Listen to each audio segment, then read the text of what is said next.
Friends, अगर आप लोगों को एक्नी का मसला है तो आप अकेले नहीं हैं। 80% of the population between 11 to 30 years उनमें कहीं ना कहीं एक्नी का मसला पाया जाता है।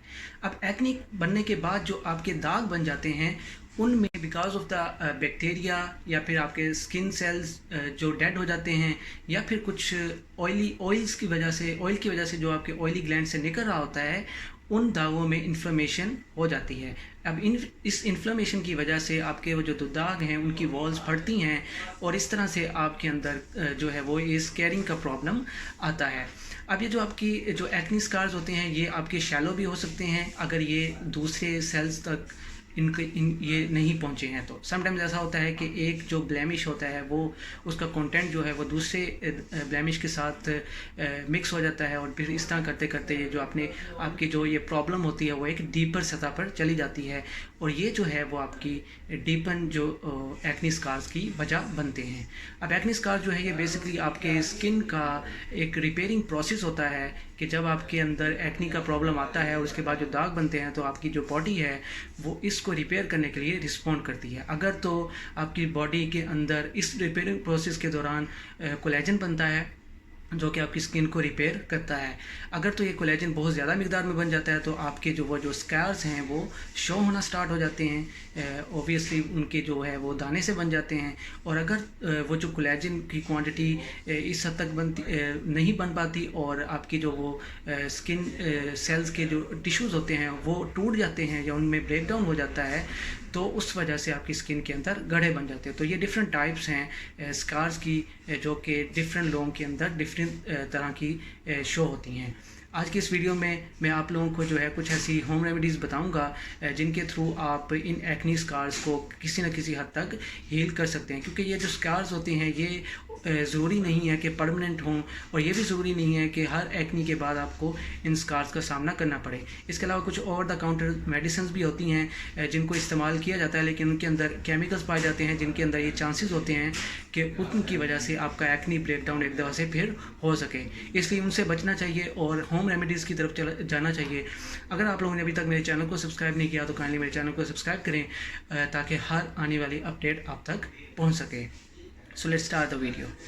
एक्ने स्कार्स को ट्रीटमेंट के लिए सूदिंग और मॉइस्चराइजिंग ट्रीटमेंट ऑप्शंस की ज़रूरत होती है और एलोवेरा के अंदर ये दोनों क्वालिटीज़ पाई जाती हैं। इसके अलावा एलोवेरा की कुछ एंटीऑक्सीडेंट प्रॉपर्टीज़ भी होती हैं जो कि एक्ने स्कार्स में होने वाली स्वेलिंग और रेडनेस को भी ख़त्म करता है।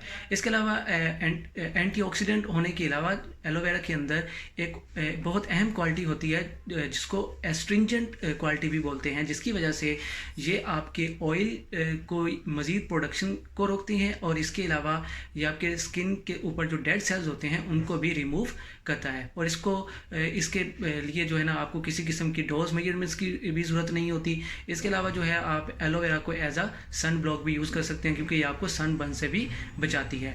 एलोवेरा की जो है वो डिफरेंट आपको ओवर द काउंटर जेल्स भी मिल जाती हैं, लेकिन सबसे जो बेहतरीन ऑप्शन है वो ये है कि अगर आपको रॉ फार्म में एलोवेरा का प्लांट मिल जाए तो उसकी आपने स्किन या उसका जो पल्प होता है उसको रिमूव करके आपने अपने जो एक्नी स्कार्स होते हैं उनके ऊपर लगा देना है और उसके बाद आपने उस फिल्म को जो थिन फिल्म होगी उसको आपने छोड़ देना है और उसके बाद आपने आधे घंटे के बाद उसको अपनी स्किन पे से रिमूव कर लेना है। तो that is very good for your skin. Obviously आपको उस वक्त जो है वो थोड़ी सी स्टिकीनेस फील होगी but your skin will thank you later for that. So the second thing that you can use to treat your acne scars is honey. Honey जो है वो इसी वजह से डिफरेंट आपकी स्किन प्रोडक्ट्स के अंदर पाया जाता है क्योंकि ना सिर्फ इसकी एक मॉइस्चराइजिंग क्वालिटी है जो कि आपकी स्किन को मॉइस्चराइज और स्मूथ रखती है, बल्कि ये आपकी स्किन को जो है कि जो टिश्यूज़ होते हैं उनको रीजनरेट करने या उनके अंदर उनको रिपेयर करने की इसके अंदर क्वालिटी भी होती है और आपके टिश्यूज़ को ये रीजनरेट करने के लिए स्टिमुलेट भी करता है। इसके अलावा हनी के अंदर कुछ एंटी बैक्टीरियल प्रॉपर्टीज़ भी होती हैं तो ये आपकी स्किन के ऊपर जो डैमेजिंग बैक्टीरिया होते हैं उनको किल करने में काफ़ी हेल्पफुल होता है। अब जो हनी है वो आपने इस बारे में बहुत ज़्यादा एहतियात करनी है कि वो आपको रॉ फॉर्म में मिले। जितना ज़्यादा खालिश होगा उतना ही आपके लिए बेहतर होगा। जितना ज़्यादा डार्कर होगा उतना भी ज़्यादा आपके लिए बेहतर होगा, क्योंकि वो उसके अंदर ज़्यादा खालिश होता है और वो आपकी स्किन के लिए बहुत ज़्यादा बेनिफिशियल होता है। इसके अलावा जो प्रोसेस्ड हनी जो आपको मार्केट से मिलते हैं उनके बारे में कुछ नहीं कहा जा सकता कि वो आपकी स्किन के किस तरह से डैमेज भी कर सकते हैं। अगर आप अगर आप हनी को दालचीनी के साथ मिक्स करके अपने चेहरे पर लगाते हैं और लगाने के बाद उसको जो है वो आधे घंटे के बाद गर्म पानी से वॉश कर लेते हैं, तो that can be a very good treatment option for your skin. ना सिर्फ ये आपकी स्किन को स्मूथ करता है बल्कि आपकी स्किन को रीजनरेट करने में भी काफ़ी हेल्पफुल हो सकता है।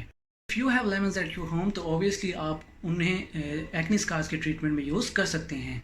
अल्फा हाइड्रोक्सी एसिड जो कि लेमन में पाए जाते हैं ना सिर्फ आपकी स्किन को हीलिंग में हेल्प करते हैं बल्कि स्कार्स को भी फेड आउट करने में काफ़ी हेल्पफुल हो सकते हैं। लेमन्स को यूज़ करने से पहले अगर आपकी स्किन सेंसिटिव है तो ऑब्वियसली आपने उसको वाटर के साथ लेमन जूस को मिला के उसको डाइल्यूट कर लेना है ताकि आपकी सेंसिटिव स्किन के लिए वो नुकसानदेह ना हो। उसके बाद आपने इसी कॉटन स्वैब के थ्रू अपनी एक्ने स्कार्स पे लगा लेना है और कूल वाटर के साथ उसको रिंस कर लेना है। तो this can be a very beneficial for your skin. अब लेमन्स जो हैं इनके बारे में एक चीज़ ये देखी गई है कि ये आपकी स्किन को ड्राई कर देते हैं, तो आप ऑब्वियसली आपने इस रेमेडी को यूज़ करने के बाद अपनी स्किन के ऊपर कोई ना कोई मॉइस्चराइज़र लगा लेना है। और दूसरा इसका जो साइड इफ़ेक्ट है वो ये हो सकता है कि लेमन्स जो हैं वो आपकी स्किन को यूवी रेस के लिए बहुत ज़्यादा सेंसिटिव बना देते हैं। तो जब भी आपने इस रेमेडी को कंटिन्यूसली यूज़ करना है तो आपने एक्ने स्कार्स के ट्रीटमेंट के दौरान अगर आपने इसको यूज़ करना है तो आपने सनस्क्रीन्स को इसके बाद यूज़ करना है ताकि आपको किसी भी किस्म के अल्ट्रा वायलेट रेस की वजह से नुकसान ना हो। देखा होगा कि मूवीज़ के अंदर मॉडल्स कुकम्बर के स्लाइसिस जो है अपनी आंखों के ऊपर लेकर रिलैक्स कर रही होती हैं। विटामिन ए, सी और मैग्नीशियम जो कि कुकम्बर में पाया जाता है ना सिर्फ आपकी स्किन को हाइड्रेट रखते हैं बल्कि आपके एक्ने स्कार्स को फेड आउट करने में भी काफ़ी हेल्पफुल होते हैं। तो अगर आप अपने एक्ने स्कार्स के ऊपर कुकम्बर के स्लाइसिस को 30 मिनट्स तक लगाएं और उसके बाद अपनी स्किन को रिंस कर लें तो इस तरह से भी आप किसी न किसी हद तक एक्ने स्कार्स को हील कर सकते हैं। So you should try this treatment as well.